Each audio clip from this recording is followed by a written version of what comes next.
À 83 ans, Sali Benkobi est un diplomate algérien chevronné qui fut l'un des témoins privilégiés de la libération nationale algérienne.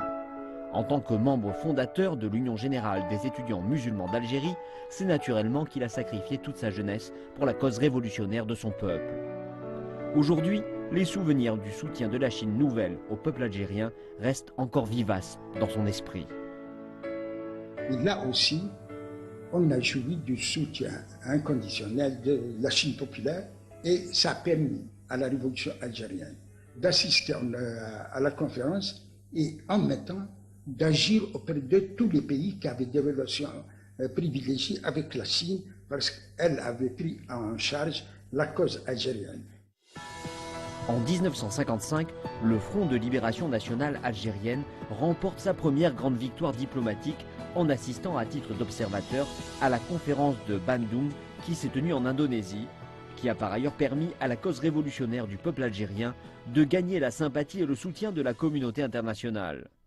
En pleine lutte pour l'indépendance, il fut emprisonné pour avoir participé au mouvement étudiant. En 1962, l'Algérie devenue indépendante, Sali Benkobi débuta sa longue carrière au ministère des Affaires étrangères.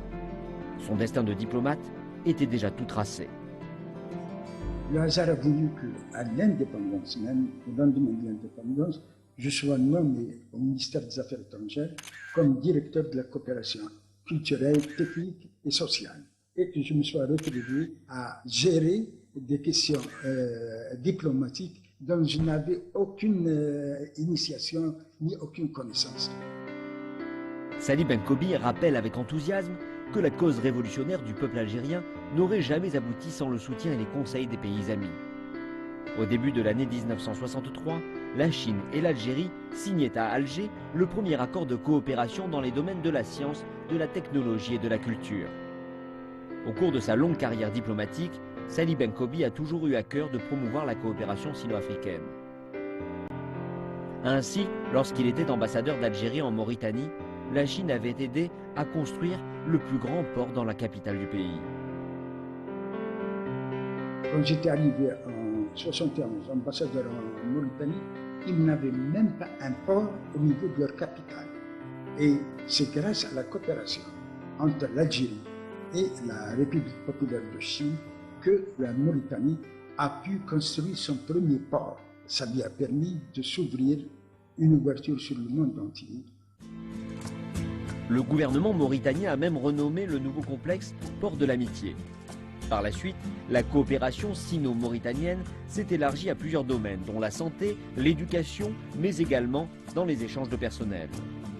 Au cours de sa longue carrière, Sali Benkobi a constamment pris le soin de nouer d'excellentes relations avec les diplomates chinois résidant à l'étranger. Il rappelle avec vigueur les intérêts communs existants ainsi que le caractère gagnant-gagnant de la coopération entre les peuples chinois et africains. Partout où je suis allé, j'ai trouvé auprès de mes collègues chinois enfin, la même compréhension et le même désir d'œuvrer dans l'intérêt commun des deux pays et des pays auprès desquels on était des représentants.